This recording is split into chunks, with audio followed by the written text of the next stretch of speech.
September, we saw our first kind of upswing. So I think we spent about $1,000 on ads, and I had $8,000 worth of sales from first-time customers. Mm. Um, and at that point in time, I was like, I think we found a nugget here. In total, if I look at September and October, we're sitting at $106,000 worth of sales for those 2 months right now, and we still have a couple days left in October. The fact that in these last 2 months we've hit that like double the amount of meat sales that we need to hit in order to yeah, to be able to hire somebody so that I don't have to do all the farm work by myself and I can take my 20 hours a week and do other fun things. Yeah, I think we're on track for that.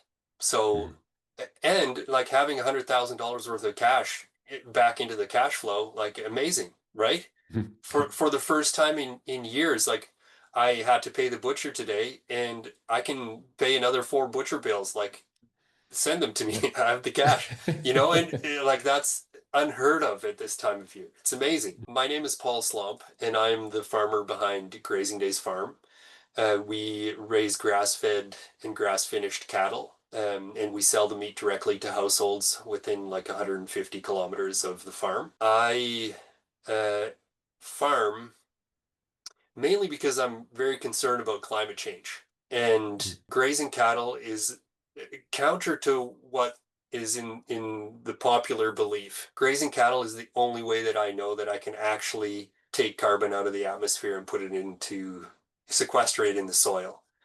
Mm. So yeah, I work with grass and with cattle and with microbes in the soil to convert sunlight and carbon dioxide into grass, into meat, and into a thriving soil microbe ecosystem that keeps that carbon contained in the soil. I've been running this business for about 16 years now, and have experienced the crazy hot business during the first wave of the pandemic, where we couldn't keep meat on the shelf, to and like having made business decisions to expand our production through that time, only then to be met with a market that was no longer interested in having freezers stocked full of meat that I could no longer move. When I was ready to start taking this course, all of my capital was tied up in inventory.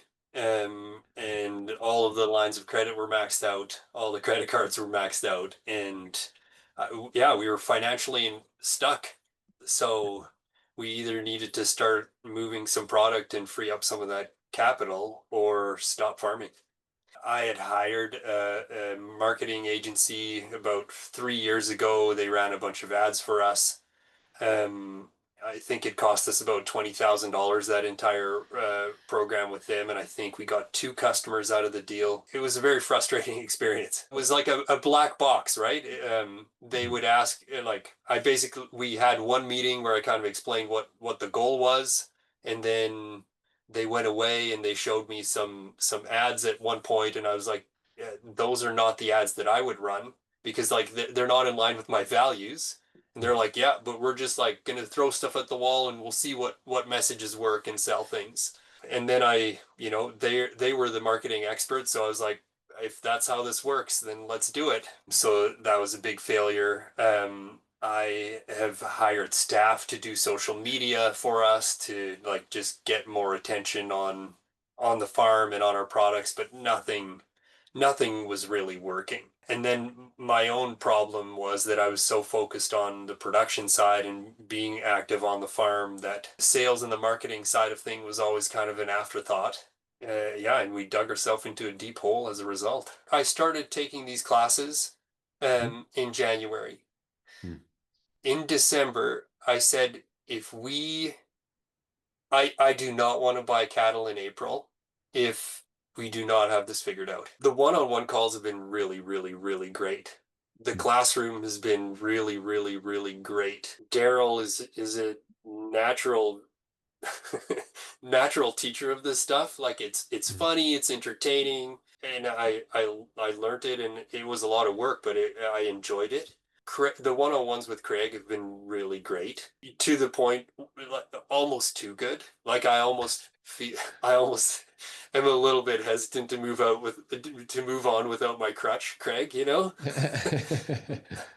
But yeah, really, really great, really insightful, really understanding where we were at, and the struggles that were having, and just in a very gentle and kind way, like helping us learn the material and helping us, try, like pointing us in the direction of what we should be doing more of. I started farming with huge dreams, right, of making the world a better place and capturing carbon and cleaning up the environment through grazing practices, et cetera, et cetera.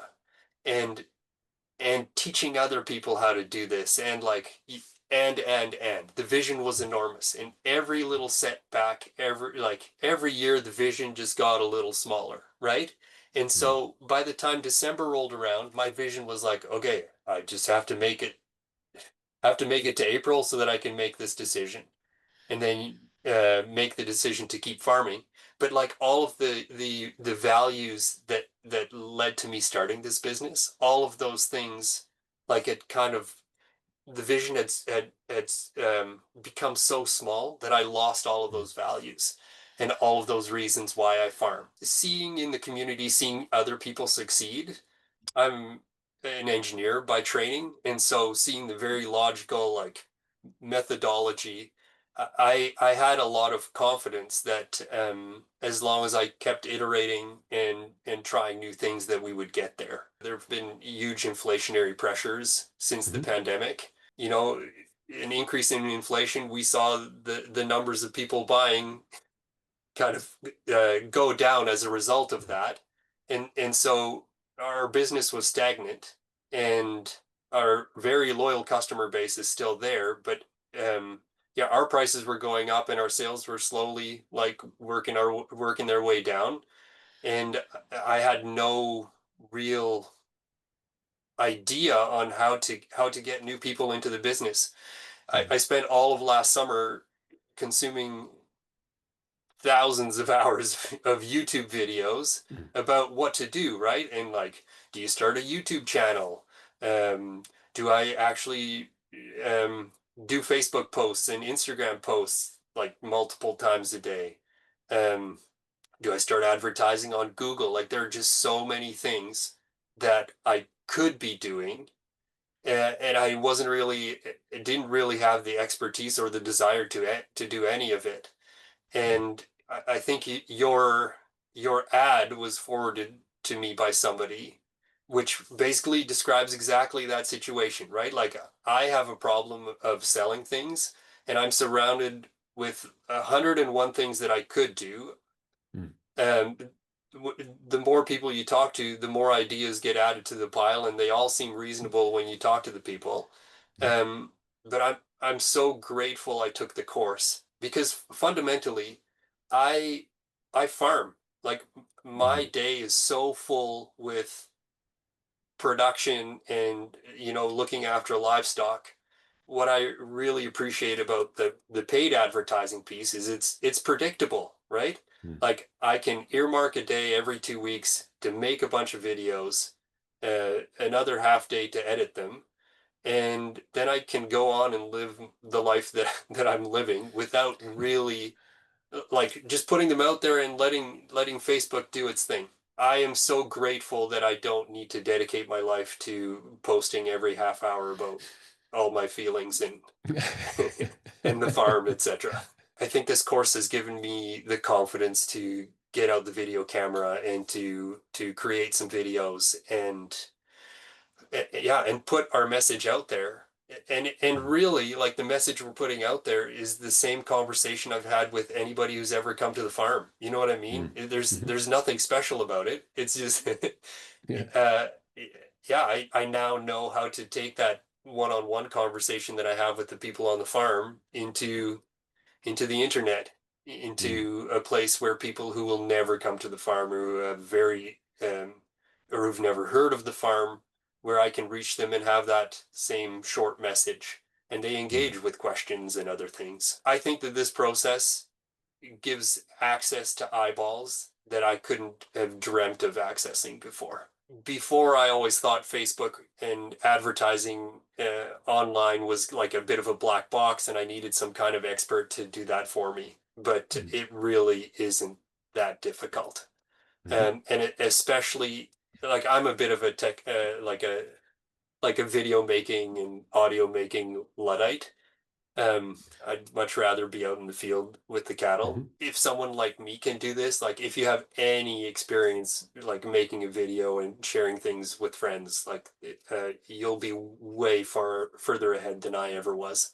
And I managed to do it. So Godspeed, do it. I had a lot of reservations about am I as somebody who wants to reach people within this like very tight locality, is this Mm. for me? Especially because yeah, like sure we have people around, but it's not the same as like, selling to the entire nation.